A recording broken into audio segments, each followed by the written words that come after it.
Assalomu alaykum. Bugun sizlar bilan lag'mon pishiramiz. Xamir uchun tuxum, tuz, suv solib qattiq xamir qilamiz.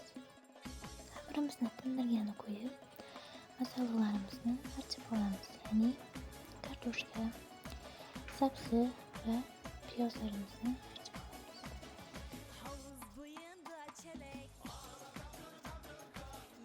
So'ng esa kattaroq hajmda to'g'rab olamiz.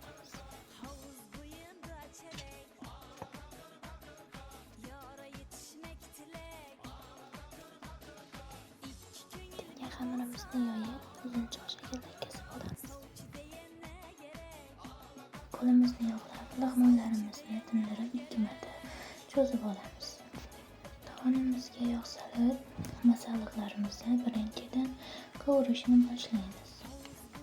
Ozgincha suv solib, qaynatishga qo'yamiz. Qaynagan suvda lag'monlarimizni pishirib olamiz.